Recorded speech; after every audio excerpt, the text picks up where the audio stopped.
నమస్కారం. అనస్ కిచెన్కు స్వాగతం. ఈరోజు మీకు చూపించేది జీరా రైస్ చూపిస్తాను. దీనికి కావాల్సినవి 2 స్పూన్లు జీరా తీసుకుందాం, జీలకర్ర, మిరియాలు 1 స్పూను, రుచికి సరిపడంత సాల్ట్ తీసుకుందాం, నెయ్యి కొద్దిగా, ధనియా పత్త. దీనికి బాస్మతి రైస్.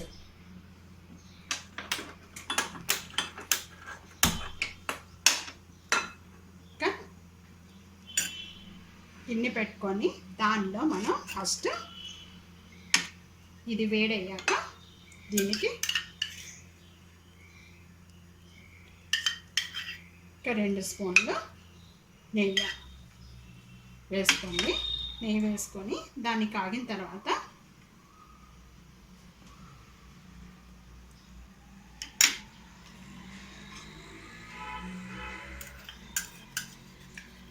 దానిలో కొద్దిగా జీలకర్ర బాగా ఫ్రై చేసుకొని సిమ్ పెట్టుకోండి. జీలకర్ర ఫ్రై అనేకే బాగా దీంట్లో మిరియాలు 1 స్పూన్ వేసుకుందాం.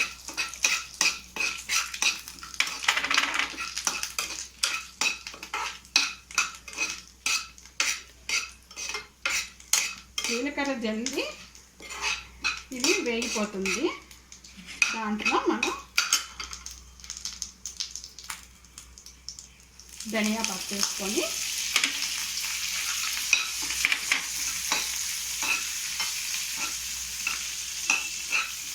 దాన్ని కావాలంటే మీరు కరివేపాకు కూడా వేసుకోవచ్చు. నేను కరివేపాకు వేసుకోవట్లేదు. దానిలో మనం రైస్ కొద్దిగా తీసుకొని మనకి ఎంత కావాలో అంత కుక్ చేసుకొని దానిలో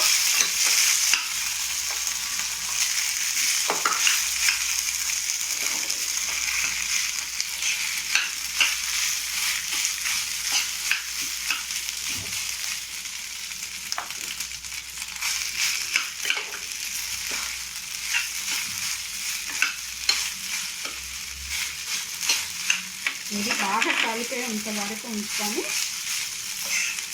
లాస్ట్లో సాల్ట్ కలుపుకోవాలి.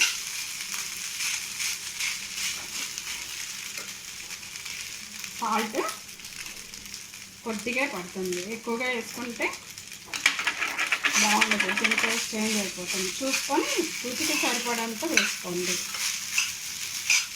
ఇది తయారైపోయింది. అంతే, జీలకర్ర రైస్ చాలా ఈజీగా తయారైపోతుంది. జీరా రైస్ రెడీ అయిపోయింది.